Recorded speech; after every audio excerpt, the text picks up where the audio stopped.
that is the connecting piece. But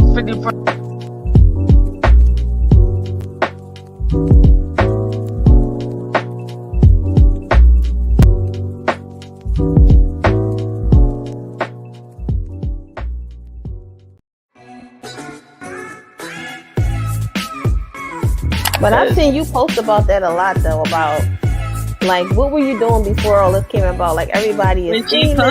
Yeah, everybody. You are learning our worth, and y'all are scared. So scared that the last thing y'all could do is put in law. On mute, but I was holding still because my face always tells a whole story, so I was trying to act like I was frozen, but I'm really not. It's okay. So yes.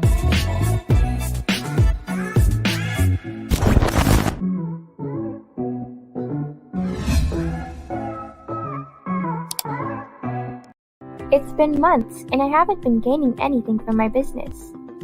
Everything is so slow. I even took coaching classes, read different books, and nothing is happening. The question is, what do I do? Call this number. Hello? It's handled. Run over and check out our newest release, The Ultimate Business Planner by Besties in Business. Create content using our content calendar, write down aspirations, take inspiration from our featured chapters, and so much more. Remember, opportunities don't happen. You have to create them. Hello, and welcome to another episode of the Besties Building Brand Podcast. I'm your host, Alter Ego. Our co-host Crystal may be joining us later. I know we haven't been on in a while, but we're getting back in the swing of things, bringing you some motivation and some dope individuals who are out here killing the game. So today our special guest is Nicole Kenney. She is a proud West Philadelphia native. She has committed to her academic and professional career, which she's had over a span of 15 years, by leading and innovating at the intersection of policy, communications, and programs around racial, gender, and economic equity. Her vision is to leverage her diverse professional background and community experience to improve the social and economic outcomes of Black women and girls, women of color, and underrepresented communities. So let's welcome Nicole to the show. Hey. Hey, how are you? I'm good. I'm so glad to have you on the show. I just want people to hear about what you're doing out here in the community. Our show is about, giving motivation to other business owners, networking, and just the benefits of it, which brought us together by networking at the Black Women Talk Tech Conference. So before we get started, I do like to ask a couple of quirky questions just to break the ice. So I'll ask the questions and you just answer them as fast as you can. It'll be this or that. Okay? Yep. All right. So Netflix or Hulu? Netflix. Coffee or tea? Tea. Day or night? Day. Dog or cat? Definitely dog. Okay. Fresh Prince or Martin? This is a very important question. Fresh Prince. Okay. We like Martin. I figured as soon as you said this is a very important question, I was like, she's definitely Team Martin. But most people say Martin, but the last couple of guests we have been saying Fresh Prince. I guess I don't know if it's a Philly thing. Maybe I need to represent my town a little bit more, but I don't know. Where are you from? Philly. Oh. And I never picked the Fresh Prince. You know what? So I also too grew up like sheltered in a way. So I we weren't allowed to watch Martin growing up. Oh, really? No. So Fresh Prince was like the family show. I think it was like Monday nights at 8 p.m. So, like, I didn't grow up really on Martin, but I realized I need to watch it just because of the cultural references, especially in college. But it definitely, as a professional Black woman, I feel like Martin is just something that has to be in your vocabulary. So to talk about.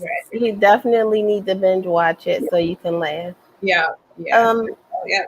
So I usually let our guests introduce themselves, but your bio was so awesome. I was like, I just have to read some of it. So you tell us about yourself in your own words and what you have going on, and then we'll kind of start from the beginning. Okay, sure. So, hey y'all, my name's Nicole. I'm proud West Philly native. Let's see, what do I do? So basically, my life work is really to advance racial, gender, and economic equity. And what does that mean? It means that I'm super passionate about creating and improving outcomes for Black women and girls, especially because we talk about at the intersection of race and gender, but also communities of color and other underrepresented groups. And that's looked very different throughout my professional career. I started off as a buyer for Ross when I graduated from college. So I worked in the fashion district, and I was one of those people, like, if you ever wondered who's responsible for putting those items in the stores, that was me. That was my first job out of undergrad, and only because I really loved clothes. But it didn't last there long because the fashion industry just turned out not to be necessarily for me.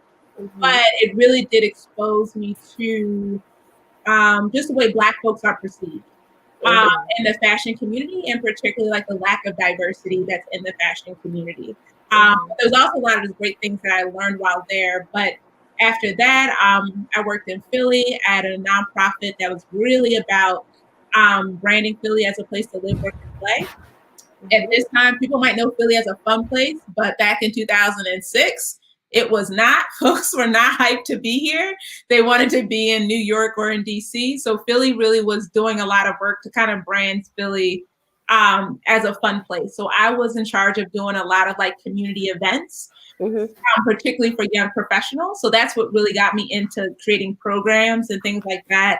And a lot of my work was around creatives and entrepreneurs. And again, this is at a time when Philly wasn't necessarily had the brand that it has now, which is like this real awesome place for creativity. But my passion too has always been around improving the social and economic outcomes in our communities and Black communities.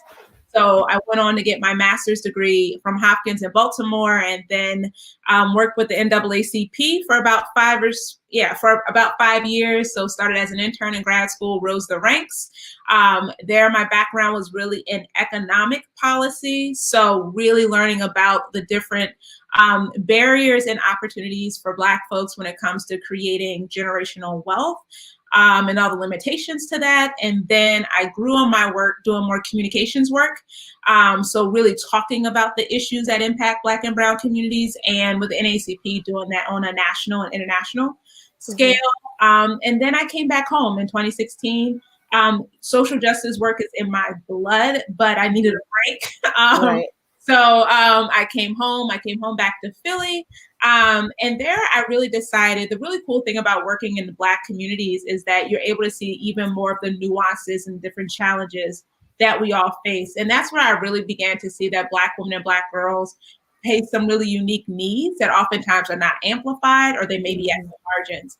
And so when I started my own company, I decided to really place Black women and Black girls at the forefront of my work. So every project that I was doing, whether it was a communications project, whether it was a event, it had to some way touch Black women and Black girls. And I've been doing that for over, I would say about 3 or 4 years. It started, I also did a documentary. You'll probably ask me this about my entree into entrepreneurship.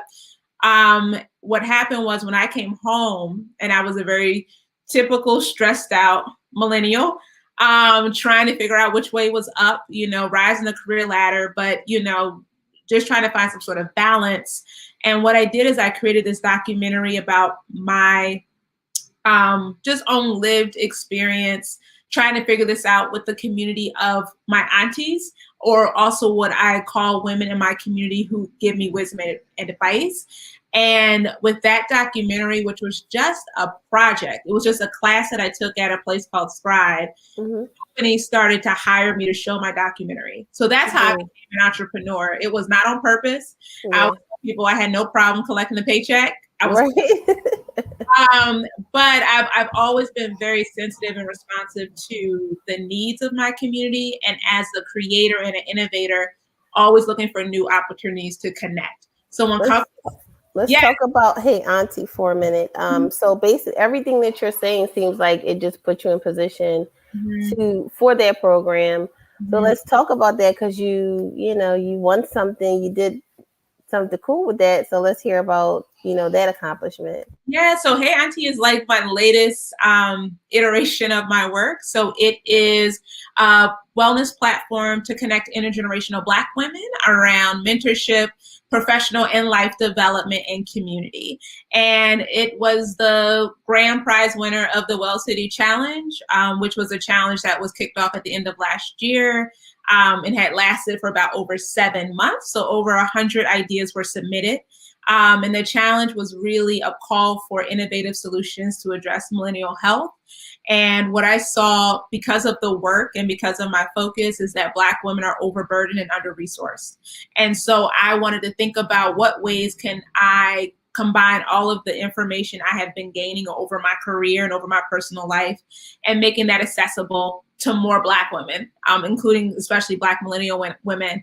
And Hey Auntie was how can I really leverage the latest technology to connect women to women who are more seasoned, to kind of provide wisdom. So think of it, I like to say, as a wisdom sharing platform or a life on life coaching for your mind, body, and spirit. And so I just was the grand prize winner. So I won $60,000 of investment money to build this platform out. So I'm super excited about it.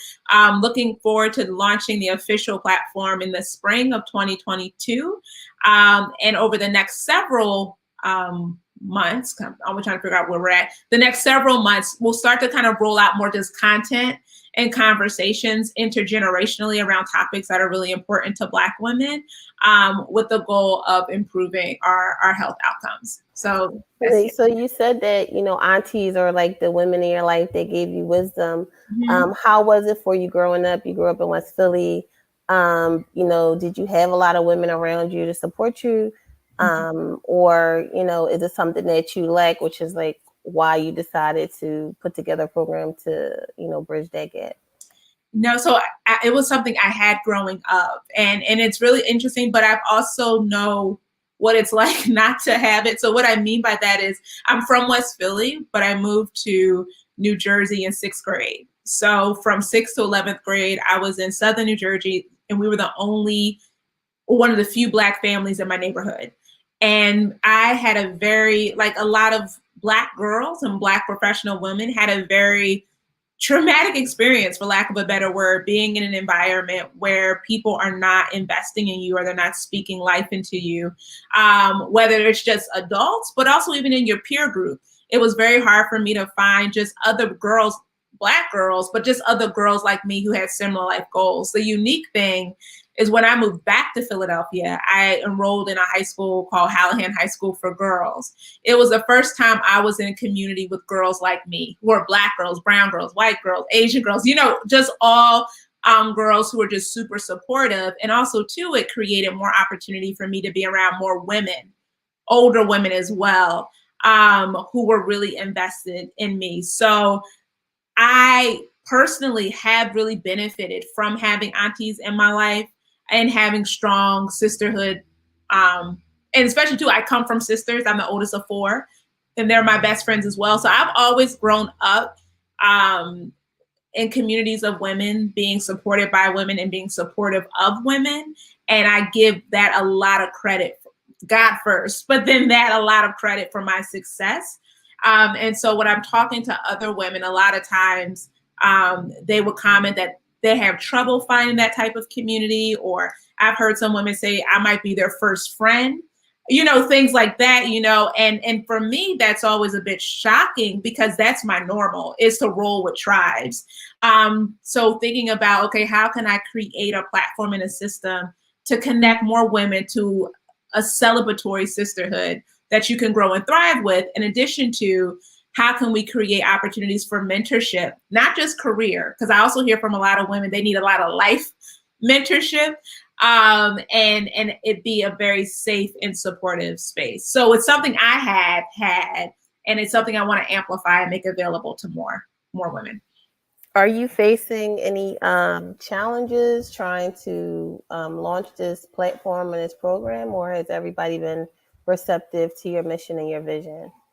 Yeah, I mean, I think challenges, absolutely. I mean, from the iteration, there's always challenges. But I would say for the most part, people are receptive, but there's also a lot of questions, right? Like, how is this going to work? How are you going to, get the aunties? How, which I think are fair questions, right? And it's also too why for me, I'm a very strategic thinker. I'm very thoughtful. I'm very research centered.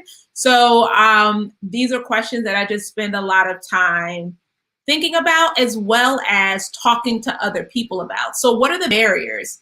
You know what I mean? And for me, that's how I think. So what are the barriers to maybe you thinking this idea could be feasible, and how can we work through it? So the challenges are absolutely, they're part of the process. Yeah.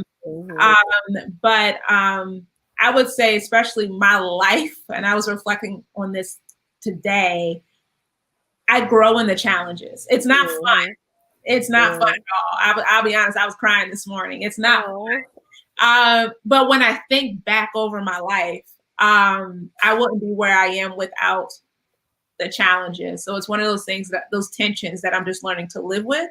And that's why I think it's even more important that you have a supportive community around you.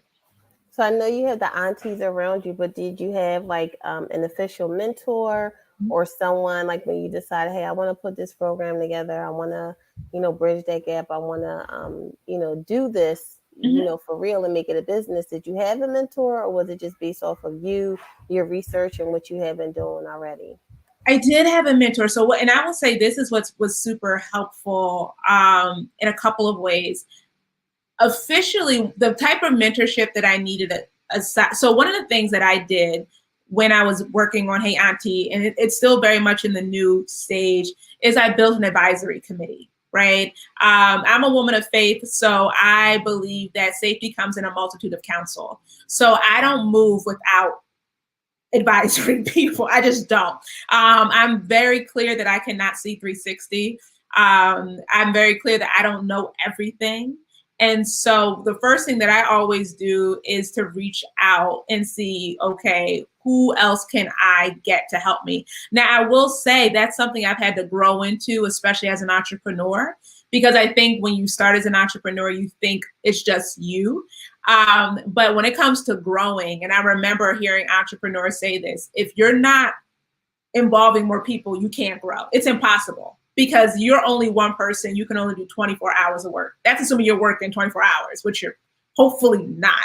But if you're looking to grow, that means you're going to need multitude of people. So, but I will, to your particular point, why I'm so excited and happy for the Well City Challenge, I knew I needed a mentor specifically in the technology space.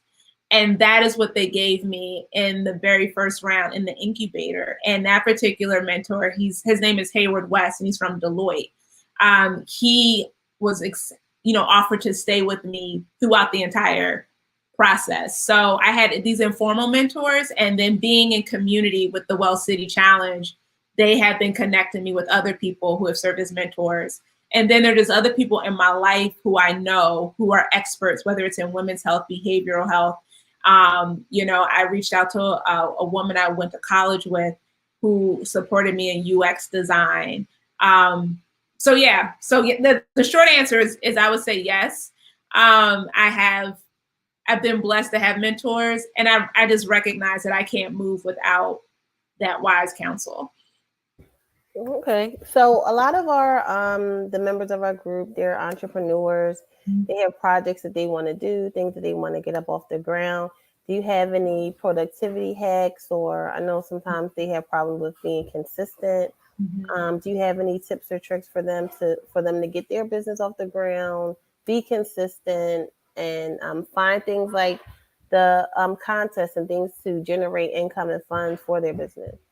Yeah, so in terms of productivity, what I will say is, the first thing, my friends laugh at me about this, but there's I'm a big reader and I'm a big resource sharer. So I can't remember her name, but she has a book.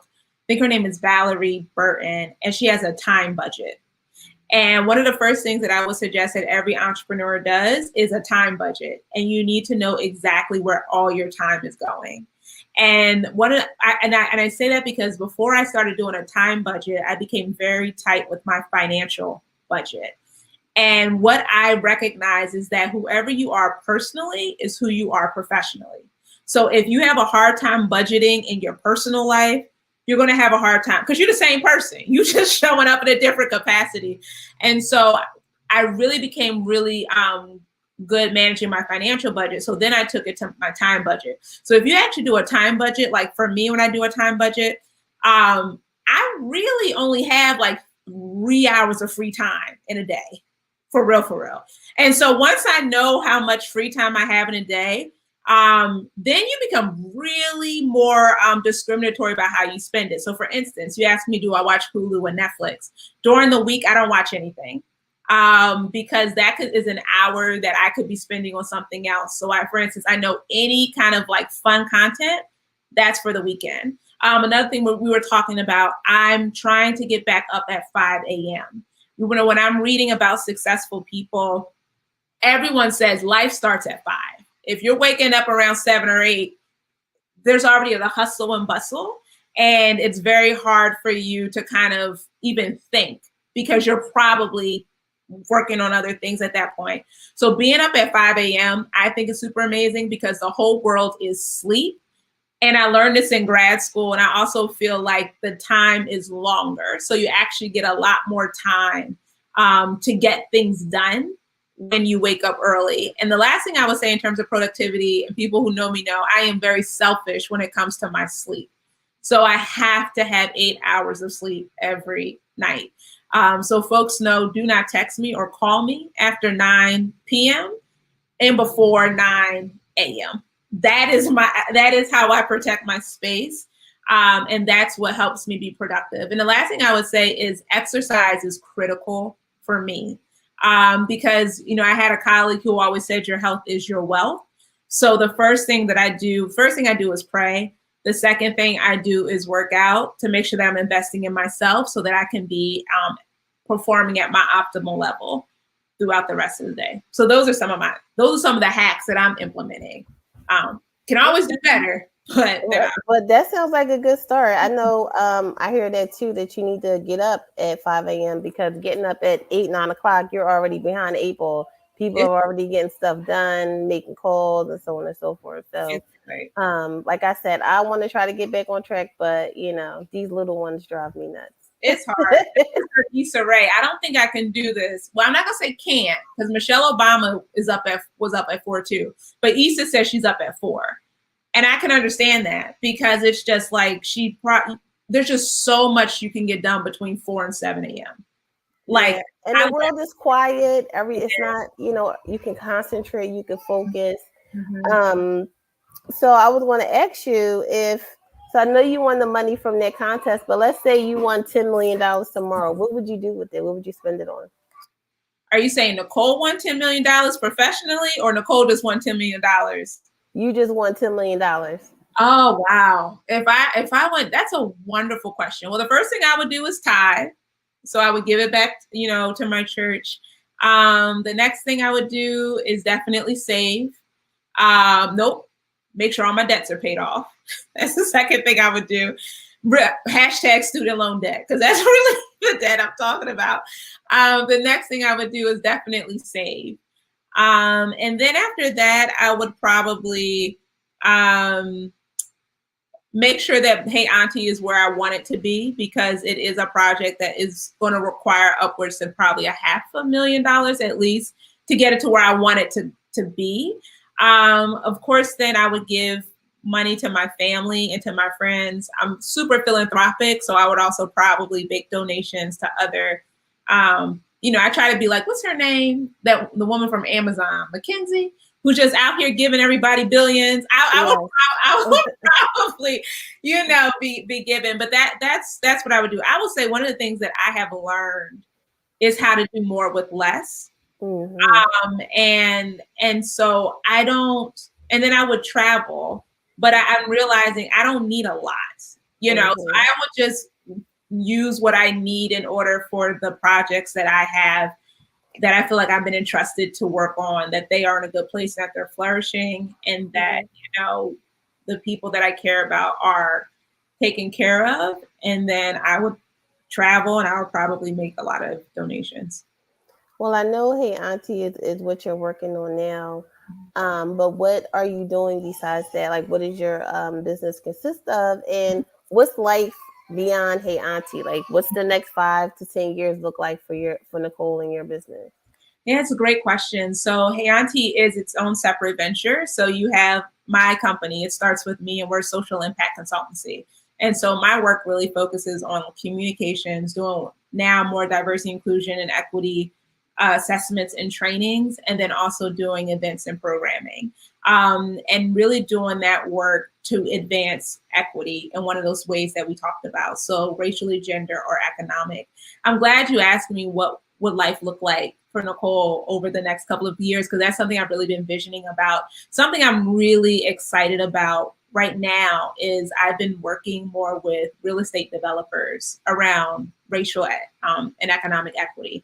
And that is important because my background, especially, home ownership is one of the main drivers of wealth. And it's one of the primary places where African Americans have been historically locked out of. And so I definitely do see me having more of a footprint in the real estate space, specifically around the commercial development side, and being more involved in working with leaders in that space about making real estate opportunities, not just residential, but also commercial, more equitable for Black folks. I also do see myself as well buying more property. One of my visions is to create homes that are also multi-generational, which means having homes where you might have an auntie and then you have someone younger so that they can look after each other. So that's a vision. Something else I'm deeply passionate about is film. So I told you I started with my documentary. I've already written a first screenplay. And so my vision, even when we were at the Black Women Talk Tech, I don't know if we met in the Netflix. I think it was either Netflix or Roku, one of those rooms. Yeah, so I was in Netflix because one of my dreams is for It Starts with Me to have its own production wing, and to actually have, for me, again, I'm a woman of faith, and so I would love to reimagine like Bible stories in contemporary times. And so for selling my screenplay to Netflix is a dream that I have as well at that time. And so that's really where I see myself growing, is really in the real estate space from a commercial side, and really working more with developers about creating more opportunities and access for Black folks, working on production, and things like that. And then just constantly innovating and thinking about new creative ways to tell stories. I'm also very much interested in augmented reality and virtual reality. So I could see myself doing that as well. But anything I'm doing to advance and amplify Black women and Black girls, that's my jam. But what I just mentioned is what I would like to see myself doing within the next 2 to 3 years. Okay, cool. So we'll definitely be talking about that because a lot of those things sound like the same things that I'm working towards. But I wanted to ask you, what are some tools that you use? I know you mentioned the time budget, but what are some tools that you use for productivity in your business that, maybe, some of us could pick up to try to manage our time better, as far as working on our business, content, and things like that? Yep. So the first thing I would say that I do, and again, this that I'm working on, I am not by any means perfect, but one of the things that I'm definitely trying to do is my phone being somewhere else during work hours, because I realize. So this is the first thing I would tell you. I've turned off every notification on my phone already. So like if I get a text, email, whatever, I wouldn't know it anyway. I would have to go check. But the second step of that is actually putting my phone in a separate room, so that I'm not even checking it. One of the things I love about Gmail now is that you can pause your inbox, so that, if you're someone like me, who like if your email comes, like you're like, oh, let me go look at it. That's a tool that I've definitely been using.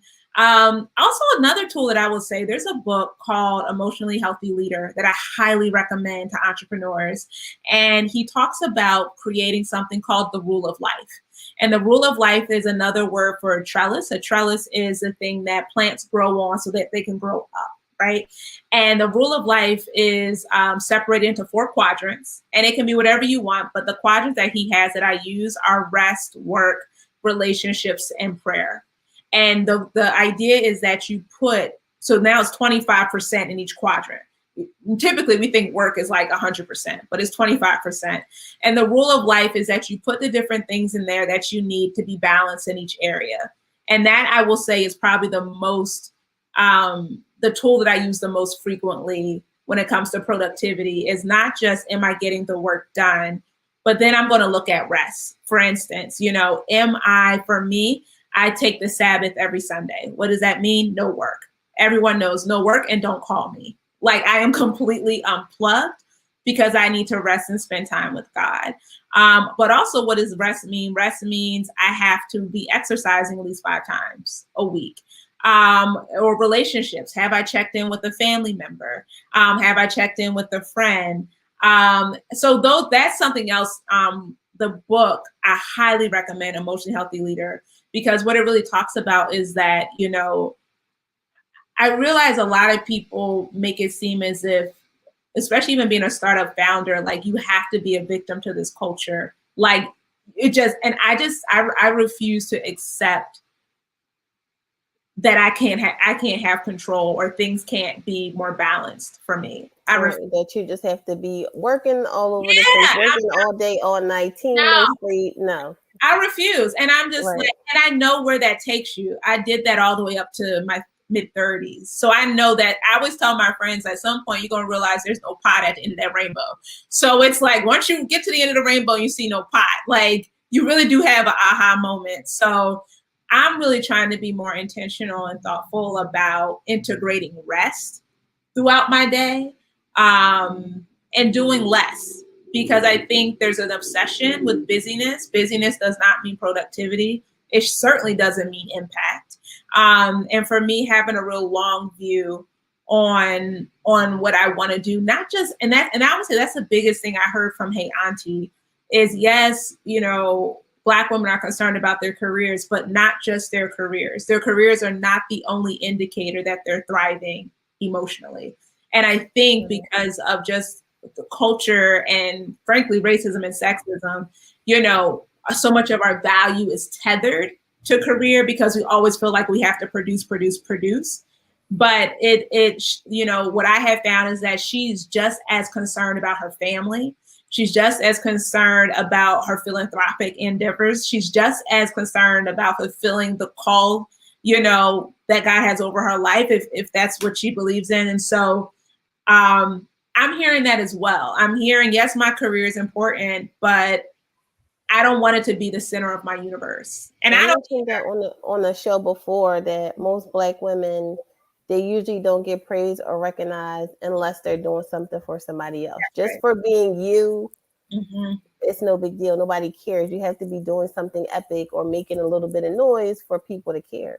But like you said, I care about my family. My family is important. The work that I do in the community is important. Those things validate me. Those things give me purpose as well. Not just my career, not just my business for the small business owners. Yeah.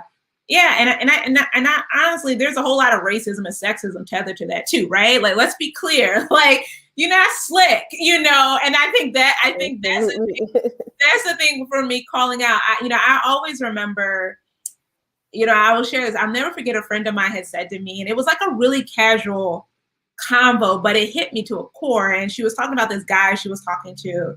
And he said he can always make his girlfriend do more if he makes her feel like she's not doing enough. And I feel like that is the story of Black women, right? Black women are literally doing the most. Everything. We are literally, like, I forget who I was talking to. I was like, you know what? Black women should have off for the rest of the year. My sister was like, for the rest of our life, really, we should have off. The most, like you said, we are doing the absolute most, and I'm victim of it. Yeah, no, I get, no, and it's a mind trap. It is racism and sexism at its core.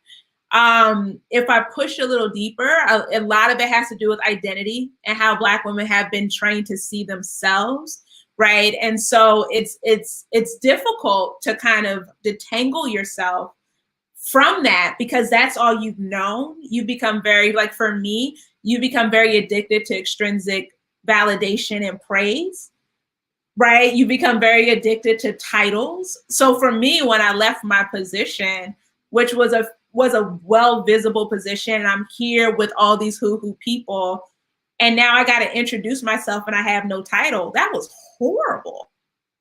Like, that was horrible. Like, I was like, people, stop asking me what I do. Like, it was, because at one point it was like when I was doing something and it wasn't even my company. It was like doing something for another company, but it had a name.